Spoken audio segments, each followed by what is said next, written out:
गुरु भगवान के शुक्राने हैं, गुरु भगवान को नमन है। अब हमारा श्लोक है, इसलिए निरंतर आसक्ति रहित होकर कर्तव्य कर्म का भली भांति आचरण कर, क्योंकि आसक्ति रहित कर्म करता हुआ मनुष्य परमात्मा को प्राप्त हो जाता है।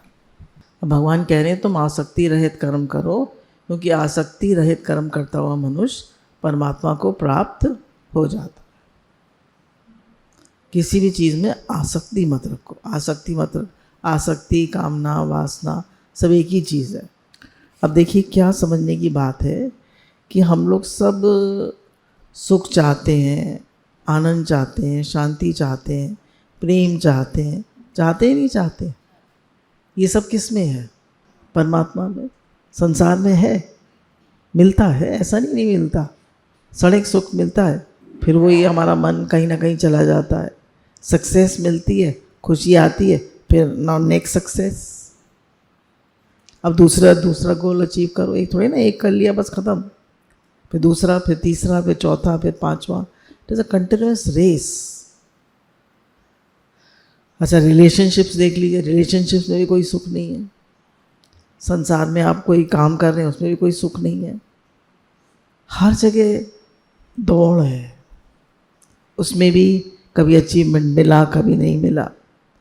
पर परमात्मा में नित्य सुख है, अविनाशी सुख है, परमानेंट सुख है। तो हमारे गुरु ने बताया कि शरीर संसार से मिला है, तो ये हमें ऐसे नहीं मिला, ये ऋण अनुबंध है। हमने कुछ लोगों से ऋण लिया था, तो वो आज हमें चुकाना पड़ रहा है, चाहे बेटे के रूप में, चाहे पति के रूप में, चाहे बेटी के रूप में, चाहे शरीर के रूप में। देखिए बहुत से लोगों के शरीर में कितनी बीमारियां होती हैं, किसी किसी का पूर्ण स्वस्थ होता है। तो ये भी तो ऋण अनुबंध है ना, इसकी कितनी सेवा करनी पड़ती है। फिर किसी का बेटी का, किसी का बेटे का, उसे दुखी दुख मिलता रहता है, वो सुनते ही नहीं है। तो इसलिए गुरु ने कहा कि सारे जितने भी संबंध है, ऋण अनुबंध है, आप सेवा कर लीजिए और मन भगवान में रखिए। सेवा कर दीजिए और मन भगवान में रखिए। अगर आप देखिए तो हमें शरीर किससे मिला? माता पिता से। पढ़ाया किसने? गुरुजनों ने। मकान किसने बनाया? मजदूरों ने। फिर जितनी भी सब्जी वब्जी, फल वल सब आते हैं, ये कौन सब किसान खेती करता है ना। फिर होलसेलर्स लाते हैं मार्केट में। तो फिर सड़क किसने बनाई? गवर्नमेंट ने। तो हमारा अपना क्या है? हमने क्या किया? शरीर पाने के लिए हमने क्या किया? पढ़ने लिखने के लिए हमने क्या किया? हमने मेहनत करी, तो पढ़ाया तो गुरुजनों ने। हमें ज्ञान मिला, तो सारी मेहनत किसकी है? गुरु की। तो हर चीज़ हमें संसार से मिली। अब हम सेवा ना करें तो हम ऋण अनुबंध हो जाएंगे ना। ऋण अनुबंध, हम पे ऋण चढ़ जाए। तो अगर हम सेवा नहीं करते हैं तो हम पर ऋण चढ़ जाता है। ऋण मतलब समझते हैं? कर्जा, कर्जा, कर्जा चढ़ जाता, और फिर हमें जन्म मरण में आना पड़ता है। इसलिए भगवान ने कहा शरीर संसार से मिला है, ये इसकी सेवा करे, और तुम स्वयं आत्मा परमात्मा से आए हो, तुम परमात्मा को याद करो, उनसे संबंध बनाओ। अब देखिए यही कर्म जो हम कर रहे हैं, अगर ये निष्काम है, वासना रहित है, कामना, ममता और वासना से रहित है, तो ये निष्काम हुआ, और ये हमें निष्काम कर देगा। और निष्काम अंतःकरण में ही परमात्मा के लिए तड़प होती। निष्काम कर्म क्यों करें? क्योंकि निष्काम अंतःकरण में ही परमात्मा के लिए तड़प होती। सकाम अंतःकरण में कभी नहीं होती। सकाम अंतःकरण क्या कहता है? ये काम हो जाए, वो काम हो जाए, ये मिल जाए, वो मिल जाए, ऐसे हो जाए, वैसे हो जाए। तो निष्काम अंतःकरण में ही तड़प होती। तो इसलिए भगवान ने कहा कि तू निष्काम कर्म करता हुआ ही मुझे प्राप्त होगा। एक बार एक राजा था, तो उसका महल बन रहा था। तो एक छोटा लड़का था, वो अपनी माँ से कहता है, माँ मुझे राजा की गोदी में बैठने की इच्छा है। मजदूर का लड़का था, उसके पिता नहीं थे, खाली माँ थी और बेटा था। तो कहती बेटा तू मजदूर उसकी गोदी में कैसे बैठ सकता है राजा की, कहाँ हम लोग गरीब बिल्कुल 2 वक्त की रोटी मुश्किल से जुटाते हैं और तू राजा की गोदी में बैठने के ख्वाब देख रहा है। बच्चा जिद पकड़ जाता है। तो माँ कहती है चलो गुरुजी के पास चलते हैं। तो माँ उसको गुरुजी के पास ले जाती है। तो गुरुजी कहते हैं बेटा देखो राजा का महल बन रहा है तो उसमें मजदूरी करना पर लेना कुछ नहीं। माँ तुम्हारी मजदूरी करती है, दोनों का काम चल जाएगा। अब लड़का रोज़ मजदूरी करता है, 1 महीने तक वो कुछ नहीं लेता। जब वो बंटने का टाइम आता है मजदूरी तो भाग जाता है। तो ठेकेदार के आदमी कहते हैं कि भाई ये बच्चा जो है मजदूरी नहीं लेता, 1 महीने से काम कर रहा है पर पैसे नहीं लेता। आप क्या कोई ऐसा आया है आज तक? आ जाए तो क्या करेंगे? कहेंगे अरे ये तो कैसा निष्कामी बच्चा है, गुरुजी के पास ले आएंगे उसको। नहीं, ये तो लेता ही नहीं है कुछ। तो उन्होंने ठेकेदार ने मजदूरों ने ठेकेदार से कहा, ठेकेदार ने वज़ीर आता था हर थोड़े दिन में महल को देखने, उससे कहा कि बच्चा 1 महीने से कुछ नहीं लेगा। तो उन्होंने उसको बुलाया, वज़ीर ने देखिए बच्चे की पहुंच वज़ीर तक हो गई। तो वज़ीर ने कहा नहीं बच्चा आप लो बेटा, ऐसे नहीं होता है। और उसने 6 महीने बाद फिर उसे खबर मिली कि बच्चा कुछ नहीं ले रहा। तो वज़ीर को बड़ा ताज्जुब होता है। वो राजा साहब से कहते हैं, अब देखिए राजा साहब तक उस गरीब बच्चे की पहुंच गई खबर। कैसे? निष्कामता से। जब अम्मा जी गीता भगवान के पास गए थे तो उन्होंने कहा किसी को पतली रोटी बनानी आती है? तो अम्मा जी ने कहा हाँ मुझे आती है। तो वो सीधे उनके फ्लैट पे पहुंच गए। बिल्कुल नए प्रेमी थे उन लोगों के लिए। फिर पुणे भी पहुंच गए, नहीं तो अलग फ्लैट में ठहरा दिया जाता था प्रेमियों को। तो सेवा हमें गुरु के भगवान के नज़दीक ले जाती। फिर क्या होता है, और राजा के पास खबर पहुंचती है। राजा कहता अच्छा ऐसा बच्चा है, कल उसे हमारे महल में ले आना। तो वज़ीर जो उसे महल में लेके आते हैं। कहते हैं तुम 6 महीने से सेवा कर रहे हो, तुम्हें कुछ नहीं चाहिए, तो आखिर कर क्यों रहे हो सेवा? थोड़ा शर्माता है, थोड़ी नीचे आंखें झुकाता है और कहता है सरकार मुझे एक ही इच्छा है आपकी गोदी में बैठने की। तो राजा मुस्कुरा देता है, खुश हो जाता है, कहता आओ आओ, और उसको गोदी में बिठा लेता और गले से लगा लेता। उसकी पत्नी भी देख रही थी। उसकी पत्नी बड़ी खुश होती है, कहती है उसकी आंखों में आंसू आ जाते हैं। कहती है हमारे तो कोई बेटा नहीं, आप इसे अपना बेटा बना लीजिए। इतना प्यारा बच्चा है, निष्कामी है, सेवा भी कर रहा है। तो वो राजा कहता अच्छा ठीक है। तो राजा उसे अडॉप्ट कर लेता। देखिए कहाँ गरीब मजदूर का बेटा और कहाँ वो राजा का बेटा बन गया। कैसे? निष्कामता से। और वो गरीब बेटा कौन है? हम लोग। और राजा कौन है? भगवान। तो भगवान की गोदी कैसे मिलेगी? निष्कामता। अब देखिए निष्कामता की क्यों जरूरत है। कह रहे हैं सबसे पहले तो हमारे पर पुराना ऋण चढ़ा हुआ है, वो ऋण हमको चुकाना है।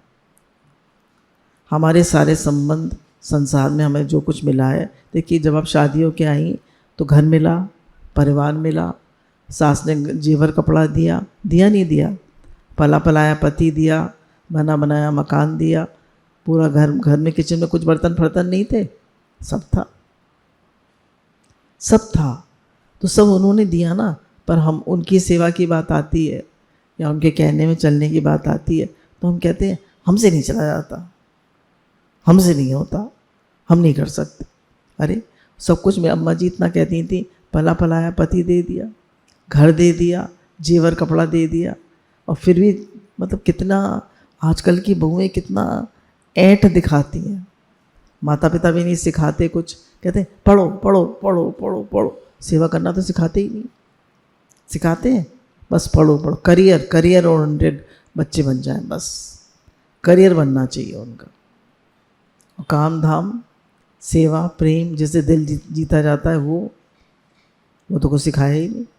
मेन बात क्या है, अब हम जो भी कर्म करें उसमें 2 चीज़ें होनी चाहिए। एक तो आसक्ति नहीं होनी चाहिए और दूसरी कामना नहीं होनी चाहिए। अगर कोई भी कर्म हम सामने आए उसे हम आसक्ति रहे तो कामना रहे तो होके करें और फिर उस कर्म को करके भगवान में आ जाए। भगवान ये कर्म आया था सामने, ये सेवा आई थी, हो गई, बस। हम आसक्ति करते हैं तो उसी का चिंतन करते रहते हैं। बेटी के साथ कोई बात हो गई, अब बेटी की हमने सेवा तो कर दी, अब बेटी का ही चिंतन किए जा रहे हैं। दुकान में कोई बात आ गई, दुकान का ही चिंतन किए जा रहे हैं। बेटे के साथ कोई बात आ गई, घर परिवार के साथ कोई बात आ गई, उन्हीं का चिंतन नहीं करते रहते? करते रहते हैं या नहीं? उन्हीं का करते रहते हैं। इसका मतलब क्या हुआ? उनका सेवा करो और वहाँ से मन हटा लो। मजदूर जो होता है, जाता है मजदूरी करने, फिर घर आता है तो उसी के चिंतन करता रहता है। मैंने क्या काम किया, क्या सेवा हुई, क्या हुआ कुछ कुछ याद करता है? सेवा करके आ जाता है बस। ठीक है, मैंने सेवा कर दी। और हम लोग, हम अपनी बात बताएं, हम लोग सेवा करके पकड़ लेते हैं नहीं? बच्चे की पढ़ाई करते हैं, कितने बच्चे बैठे हैं, पढ़ाई करने के बाद जब किताबें बंद कर देते हैं, पढ़ाई का जो उसमें रिज़ल्ट, उसके मार्क्स, उसका चिंतन कितना करते हैं? रिज़ल्ट का चिंतन कितना करते हैं? अगर आप उसी जो आपने पढ़ा है पाठ उसको दोहरा रहे हो तो ठीक है, पर आप उसका चिंतन करते हैं उसके रिज़ल्ट का, तो बहुत गलत है। भाई आपने अपनी पूरी मेहनत कर दी, आपने पूरी कोशिश कर दी, अब भगवान पे छोड़ दीजिए। भगवान आप जानिए, I have done my best, I can not do better, I have done my best, I have given my 100%, what can I do? और फिर उसके बाद धीरे धीरे गुरु कहते हैं कुछ कुछ इम्प्रूवमेंट्स, कुछ कुछ करेक्शंस जो करने, वो धीरे धीरे हम भगवान के समर्पित रहते हैं तो वो भी आते जाते हैं। कह रहे आसक्ति जो है वो निरंतर नहीं रहती है। अच्छा, पति में आसक्ति आपकी निरंतर रहती है? बोलिए, पति बुरी तरह कर दें आज बहुत, आसक्ति रहेगी? बेटे में आसक्ति निरंतर रहती है? बेटा बुरी तरह कर दे फिर आसक्ति रहती है? बोलिए, नहीं रहता। सुख अनुशयी रागा, दुख अनुशयी द्वेषा। सुख मिलता है तो आसक्ति होती है, और जरा बुरी तरह कोई कर दे तो मन हट जाता है। तो कहने आसक्ति भी निरंतर नहीं रहती, पर अहम में हमारा जो मेरापन है, मैंपन है, उसमें आसक्ति निरंतर रहती है। मैंपन में आसक्ति निरंतर रहती है। मेरा घर, मेरा बेटा, मेरी पत्नी, मेरा पैसा, निरंतर रहती है अहम में आसक्ति। कह रहे हैं अगर इसी अहम को आप भगवान को अर्पण कर दें, इसी अहम को भगवान को अर्पण कर दें कि भगवान ये संसार आपका, ये घर आपका, ये शरीर आपका, मैं आपका, परिवार आपका, तो ये अहम हमारा चेंज हो गया। अब यहाँ तक हम कहते थे मैं बेटे का हूँ, मैं माता पिता का हूँ, या मैं बेटी के, मैं पत्नी हूँ। हमारा अहम क्या था? हमारी अहमता में क्या बैठा? मैं पत्नी हूँ, मैं माँ हूँ, है या नहीं? या मैं भगवान का हूँ? हमारी अहमता में क्या बैठा है कि मैं भगवान का हूँ, या मैं पत्नी हूँ, मैं माँ हूँ? ये सब क्या है? मैं पिता हूँ। ये सब रोल है। ये सब क्या है? रोल है। ये मैं नहीं हूँ, ये सब रोल है। तो रोल को करके हम रोल से ही चिपके रहते हैं या नहीं? चिपके रहते। ये मन, मेरा बेटा, माँ को कितना ज़्यादा होता है? मेरा बेटा, कितनी आसक्ति है बेटे में। तो कह रहे हैं अहम को चेंज करना है कि भैया चेंज करो अहम को और भगवान में लगाओ। उस रोल को मत पकड़े रहो। कह रहे कर्तव्य पालन करने में हम सब स्वतंत्र हैं। या कोई मना करता है मत करो, मना करता है कोई? तो कर्तव्य पालन करने में हम सब स्वतंत्र हैं, पर आलस, प्रमाद, फल की इच्छा, ये हमें कर्तव्य कर्म नहीं करने देते। आलस, प्रमाद, फल की इच्छा हमें कर्तव्य पालन नहीं करने देती। और कर्तव्य पालन भी परिस्थिति के अनुसार होता है। जैसे अब मानिए हमारे पास सास घर में काफ़ी काम करा देती थी, पति भी की भी कोई ज़्यादा सेवा नहीं थी, खाना बना दो दे दो, वो अपना टाइम से खा के चले जाते थे। पर अब कोई तबीयत खराब हो गई सास की, पति का कोई फ्रैक्चर हो गया, एग्जाम्पल ले रहे हैं, अब सेवा बहुत बढ़ गई।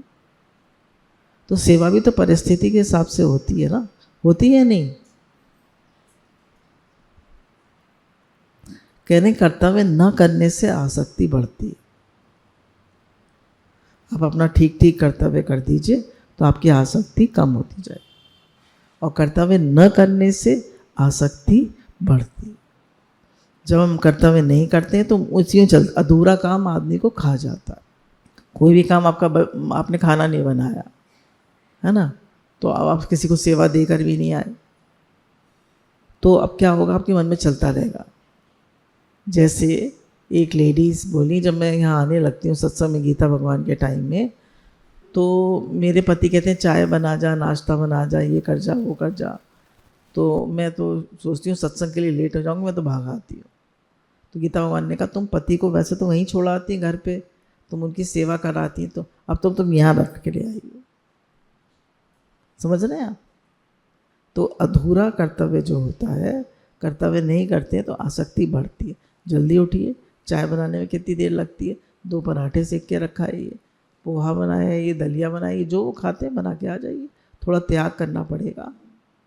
देखिए आसक्ति कैसे मिटती है, कह रहे कर्तव्य कर्म करने में सब स्वतंत्र है, तो 3 चीज़ें, आलस, प्रमाद। प्रमाद जानते हैं क्या होता है? हमको बताया है किसी ने कि जरा पानी ले आना मेरे लिए, चौके में से हम पानी लेने गए, कुछ को और काम दिख गया उसमें लग गए, फिर लगा कि अरे ये सब फैला पड़ा है, पहले ये ठीक कर, अरे पानी तो दे जाना, ला रही हूँ, फिर किसी और काम में लग गए। तो आए थे हरि भजन को होटल लगे का पास, आए थे सेव भगवान को याद करने के लिए और निष्काम कर्म करने के लिए भूल गए, संसार में घुस गए, भूल ही गए लक्ष्य क्या है, मेरा लक्ष्य क्या है, what is the goal of my life, what is the aim of my life, भूल गए। अब देखिए बहू जो है वो सास की सेवा तो करती है, पर उसको मन में क्या है, मुझे जीवन मिलेगा, मुझे कपड़ा मिलेगा, और सास के पास कुछ भी नहीं है, फिर करेगी सेवा, करेगी पर बुरी तरह। तो कह रहे हैं कि सावधान, फल इच्छा से कोई भी कर्म करोगे तो कुछ नहीं मिलेगा, आसक्ति वैसी की वैसी बनी रहेगी। तो आसक्ति न रह जाए इसके लिए हमें बहुत सावधान रहना चाहिए। इसीलिए कहा जाता है कि निष्काम भाव से कर्म करो। अब देखिए कितनी प्रकार की आसक्ति होती है, आसक्ति कह लीजिए या वासना कह लीजिए। बताया नारी की आसक्ति, सबसे पहले किसकी आसक्ति होती है, नारी की आसक्ति। बोले पति पत्नी एक दूसरे का आधार लेते हैं तो उनमें आसक्ति हो जाती है। लेडी के मन में कितना होता है कि मैं पति के बिना कैसे रहूँगी, अगर पति को कुछ हो गया तो मैं पति के बिना कैसे रहूँगी। तो कह रहे हैं कि पति पत्नी में आपस में आसक्ति होती है, और वो जबकि पति पत्नी का संबंध बनाया था कि दोनों आपस में मिलकर भगवान की तरफ चले।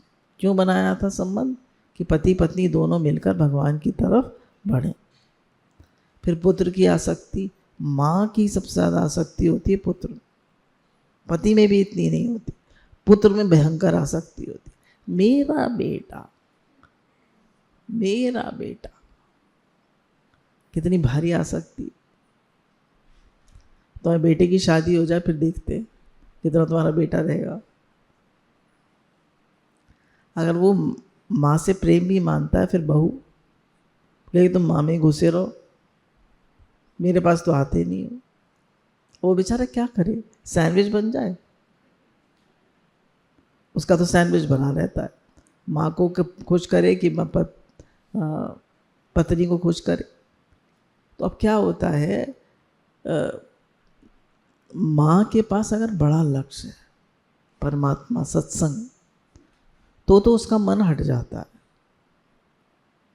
बेटे की सेवा तो कर देती है, बहू की भी जो भी सेवा होती है वो कर देती है, पर उनमें आसक्ति नहीं करती। वो कहती है मेरे जीवन का लक्ष्य बहुत बड़ा, बेटा बहू घूमने जा रहे हैं, हॉलीडे पे जा रहे हैं, रेस्टोरेंट में जा रहे हैं, तो थोड़ी ना सास को ले जाएंगे टांग के, ले जाएंगे टांग के, हैं बोलिए, हर जगह सास को ले जाएंगे टांग के, कहेंगे मम्मी आप भी चलो, आप जा भी सकती हैं, ऐसी बात नहीं है, पर हर जगह साथ टांग के जाएंगी? अगर आपका बड़ा लक्ष्य है, आपको भगवान ने मन लगाना है, तो आपको ये सब चीज़ें लगेंगी हमने अपने ज़माने में ये सब देख लिया, कर लिया, अब हमारा टाइम भजन का, अब हमें गुरु ने निष्काम सेवा में लगा दिया है, अब हमारा टाइम भजन का है, अब हम भजन करें। संतान की आसक्ति काटने के लिए पुत्र मेरा नहीं है भगवान का है ऐसा मान। फिर तीसरी आसक्ति व्यवसाय की आसक्ति। बोले व्यवसाय की आसक्ति होती है सुबह 9 बजे से रात के 10 बजे तक आदमी व्यवसाय में लगा रहता है। बिजनेस बिजनेस, पैसा पैसा, हाय पैसा हाय पैसा, पैसा लेके मर जाना, छाती पे रख के ले जाना। क्या हालत है मनुष्य।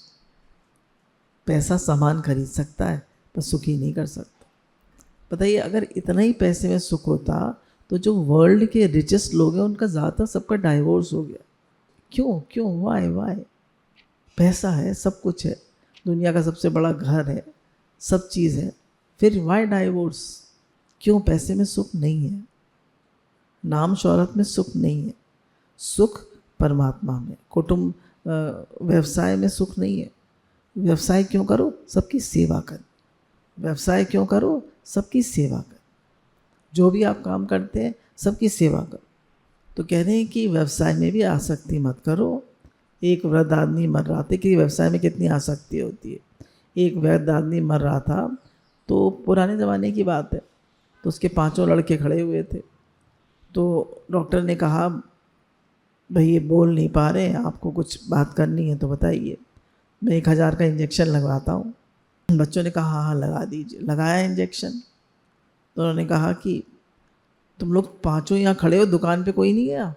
अब देखिए व्यवसाय में आ सकती, मर रहा है सेठ, मर रहा है, पर व्यवसाय में आ सकती। तो ये गुरु ये बताते हैं कि व्यवसाय में कितनी आ सकती है।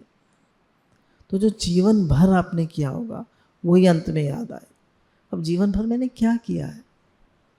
कुछ तो समय निकाल आत्मशुद्धि के लिए, ये मनुष्य जन्म न केवल विलास के लिए। तो कुछ तो टाइम निकालें भजन के लिए, कुछ तो समय भगवान के साथ बैठें, कुछ तो भगवान से प्रेम करें। फिर द्रव्य की आसक्ति, पैसे की आसक्ति। बोला द्रव्य में क्या, वस्तुओं में महत्व होता है। किसी ने मुझे बताया मेरी सास जो है वो साड़ियाँ निकाल निकाल के देखती रहती हैं, साड़ियाँ जेवर देखती रहती हैं, उन्हें सिहाती रहती हैं, मेरे पास इतनी साड़ियाँ हैं, इतना जेवर है, इतना क्या करोगी? तो कह रहे द्रव्य में आसक्ति। मैंने देखा है इतनी चीज़ों में आसक्ति होती, दे नहीं सकती। कपड़ों में, जेवर में, चीज़ों में। पुरानी चीज़ भी रखे रहेंगे, नई भी खरीद लेंगे। कंप्यूटर नया आ गया, पुराना भी रखे रहेंगे। न 4 नए कपड़े आ गए, अब 4 दे दो पुराने, वो भी रखे रहेंगे, धरे रहेंगे। तो गुरु कहते हैं कि जो चीज़ 6 महीने तक नहीं यूज़ करी उसको दे दो, आगे काम नहीं आएगी। फिर कुटुंब की आसक्ति, मेरे वालों की आसक्ति, कि मेरा कुटुंब, मेरा परिवार, उनकी इच्छाओं को पूर्ण करने में लगे रहते हैं, उन्हें खुश करने में लगे रहते हैं। कोई खुश होता है? सेवा कर दीजिए, मन हटा लीजिए। कोई कुटुंब वाला खुश होने वाला है नहीं। और सब भगवान में लग जाए तो फिर बात ही क्या है। देखिए भगवान खुश हो गए तो सब खुश हो गए, और अब एक एक को खुश करेंगे तो कोई खुश नहीं होगा। और गुरु हमें विशालता में लाते हैं और कहते हैं वासुदेव कुटुंबकम का भाव पक्का कराते हैं। कहते हैं ये कुटुंब तुम्हारा नहीं है, this whole universe is your family. वासुदेव कुटुंबकम, भगवान का बनाया संसार तुम्हारा परिवार। फिर बताया मकान की बड़ी आसक्ति होती है। बहुत से लोग अपने मकान को, अपने घर को छोड़ के नहीं जाना चाहते। क्यों? क्योंकि उसमें उनकी आसक्ति होती है। सब कंफर्ट्स होते हैं ना, वहाँ आदत पड़ी होती। बड़ी उम्र में तो बिल्कुल बहुत दिक्कत होती है। अपना तकिया, अपना घर, अपना बिस्तर, अपना बाथरूम, हर चीज़ होती है। हे नाथ हे नाथ हे नाथ। जब हम सत्संग में आ जाते हैं तो गुरु सब जगह सेवा करने भेजते हैं, तो आसक्ति कटती है अपने घर से। तो इस तरह से ये 7 प्रकार की आसक्ति है। अब एक प्रश्न उठता है कि कर्ता पने का अहंकार बना रहता है। कर्तव्य कर्म करते हैं तो कर्ता पने का अहंकार बना रहता है। ये कैसे मिटे? देखिए, एक ऑफिस में हम काम करते हैं, ठीक। अब ऑफिस में हम जब जाते हैं तो हमें सब चीज़ मिलती है, कुर्सी, मेज, कंप्यूटर, सब मिलता है। यहाँ पे जो बच्चे काम करते हैं उन्हें भी सब मिलता है, पर कोई चीज़ उनकी है? जब वो जाएंगे अपने घर तो गुरुजी कंप्यूटर रखवा लेंगे या नहीं, या लेने जाने देंगे, ले जाओ बेटा तुम्हारा हो गया अभी, हैं? या गुरुजी कंप्यूटर रखवा लेंगे? रखवा लेंगे। अगर ऑफिस ने गिफ्ट कर दिया या तुम्हें दे दिया तब तो ठीक है, सब चीज़ अपनी चीज़ रखवा लेते हैं सब लोग। कह रहे हैं इसलिए कोई चीज़ यहाँ हमारी है नहीं, तो ऑफिस में वो सेवा करता है, वो जानता है यहाँ सब ऑफिस का सामान ऑफिस का है, मेरा कुछ नहीं है। मेरे पास तो केवल मेरी जो वेतन है, उसको वेतन मिलता है, तनख्वाह मिलती है, सैलरी मिलती है, वो उसकी होती है। ऐसे ही संसार में जितना भी सामान है वो सब सेवा के लिए। शरीर, इंद्रियां, मन, बुद्धि, पैसा, जो भी हमें मिला है सब सेवा के लिए है या नहीं? पर हम अपना मानते हैं या नहीं मानते हैं? या सेवा के लिए मानते हैं? या मैं मेरा कुछ नहीं है, यहाँ सब सेवा के लिए? नहीं मानते, मना कर रहे हैं, नहीं मानते। मेरे लिए है, मेरे परिवार के लिए।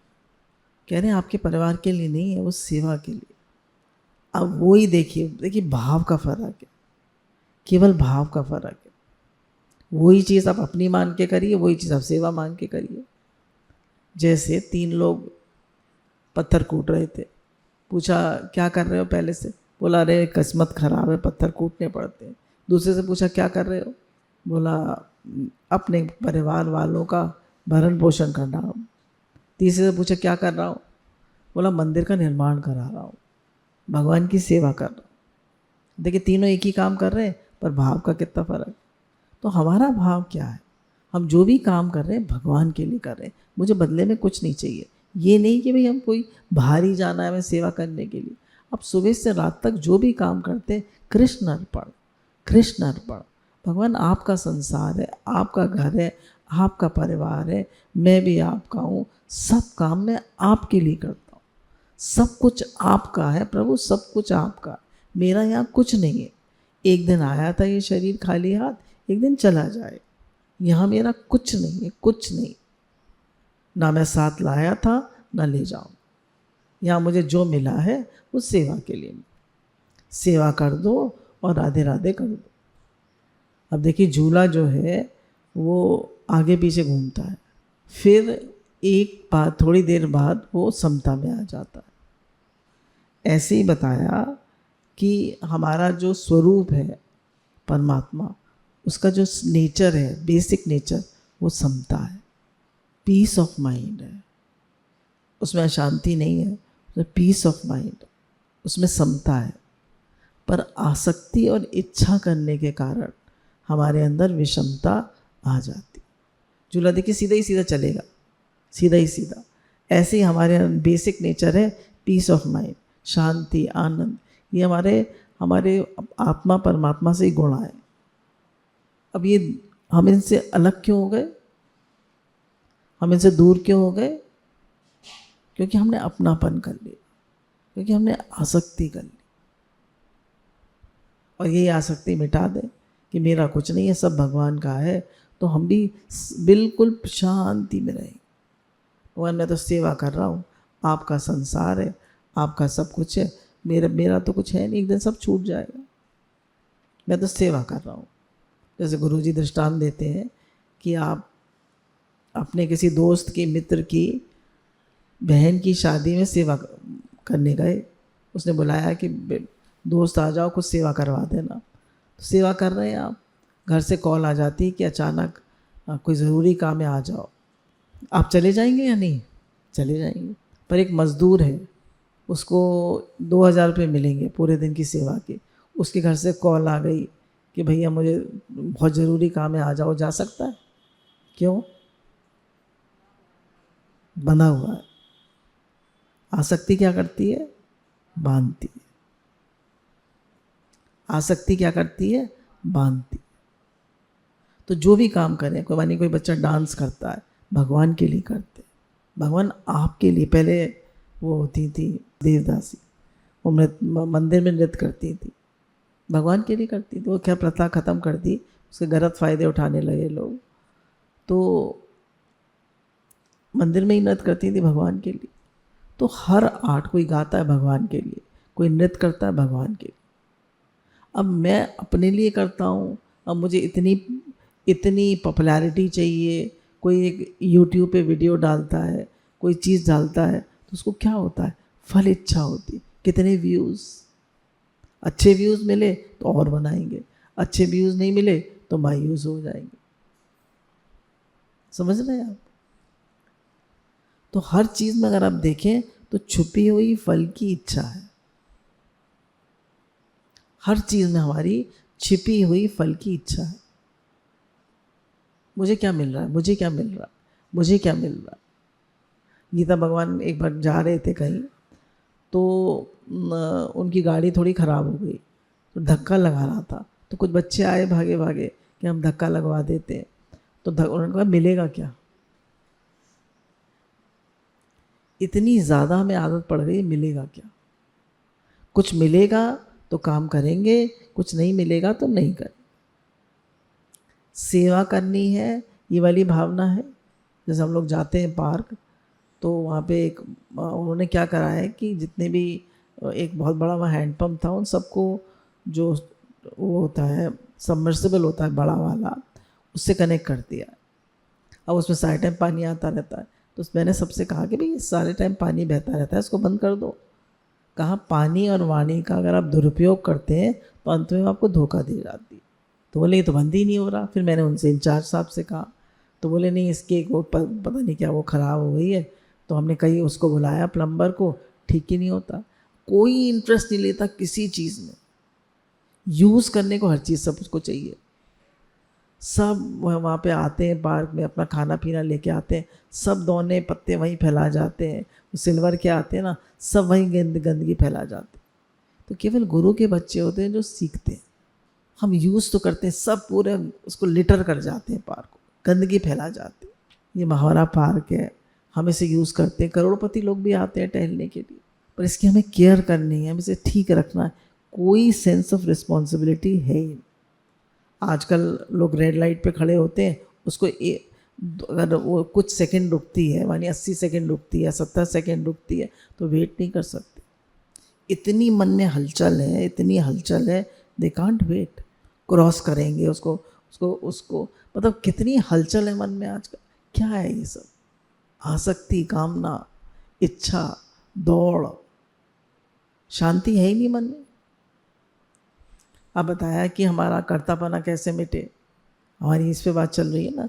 देखिए उन्होंने कहा कि एक लड़का जो है वो नाटक हुआ है, उसमें हरिश्चंद्र का नाटक है, या उसको राजा का रोल मिला, या कुछ भी कोई भी रोल मिला, वो जो हरिश्चंद्र का जिसने स्वांग किया वो भी घर जाकर कपड़े उतार देगा, मैं तो ये हूँ, फलाना हूँ, और मैं पिता हूँ, मैं माता हूँ। ये सब रोल है, हम तो भगवान के हैं। मैं डांसर हूँ, अब मैं डांसर हूँ, उसने पकड़ लिया, अरे dancer I am, this is my job, this is a role I am playing, this is not me. मैं कौन हूँ? मैं तो भगवान की हूँ। तो आपका संबंध भगवान से रहेगा, उस चीज़ से नहीं रहेगा। हम क्या करते हैं, उस चीज़ से चिपक जाते हैं, उस रोल से चिपक जाते हैं। जैसा अमिताभ बच्चन कुली के रोल से चिपक जाए, तो कितने हमें रोल्स मिलते हैं, हम उन्हीं से चिपक जाते हैं। उनसे नहीं चिपकना है, सब भगवान का। मैं तो सेवा करने आया। अब देखिए एक बहुत इम्पोर्टेंट बात है कि परमात्मा मिल जाते हैं तो सब इच्छाएं खत्म हो जाती हैं, और संसार में अचीवमेंट पे अचीवमेंट, अचीवमेंट पे अचीवमेंट आपको मिलते जाएं, कभी इच्छाएं खत्म होती हैं? बोलिए। 1 achievement, 2nd achievement, 3rd achievement, 4th achievement, 5th achievement, इच्छाएं खत्म होती हैं कभी? Then what next, then what next. आपने एक परफॉर्मेंस बहुत अच्छी करी, आपको बहुत, you are very satisfied, now what next. पर परमात्मा में नेक्स्ट है? परमात्मा में नेक्स्ट है? नहीं, देयर इज नो नेक्स्ट। वहाँ आपको तृप्ति आ गई, शांति आ गई, संतुष्टि आ गई, अभी आप सेवा कर रहे। अभी आपसे सेवा हो रही, पर आप एक तरफ से तृप्त हैं, संतुष्ट हैं। अब आपकी कौन सी सेवा है? सत्संग की सेवा है, भजन की सेवा है, और जो थोड़ी बहुत मैनेजमेंट की सेवा है वो हो जाएगी। दूसरी बात देखिए, जब हम आसक्ति, कामना और ममता को लेके कर्म करते हैं तो कर्म का प्रवाह हम अपनी तरफ कर लेते हैं। जैसे भी मैंने आपको बताया कि उसमें हर समय हमें रिजल्ट की चिंता हो, मुझे कितना मान मिलेगा, मुझे कितने, जैसे बताया कितने व्यूज़ मिलेंगे। ये नहीं सोचेगा भाई मैंने तो अपना बेस्ट कर दिया, I have given my best, I have done my best. अब उसका रिजल्ट क्या निकलेगा वो तो मेरे हाथ में नहीं है। भगवान ने कह दिया कर्मण्य वाधिकारस्तु मा फलेषु कदाचन, तो तेरा कर्म करने में अधिकार है, फल में कभी नहीं। तो कोई भी काम करता है आदमी तो सेवा करी, शिविर में मानिए हमने सेवा करी, तो रात को जब हमने तो निष्काम भाव से सेवा करी, हमें कुछ चाहिए नहीं, शिविर में क्या चाहिए, तो हमने निष्काम, रात को हम लेटे तो हमें कुछ याद आएगा? क्या याद आएगा? बोलिए, हमारा उद्देश्य क्या था? सेवा। हमने भगवान से प्रेम बढ़े तो क्या याद आएगा? भगवान याद आएगा।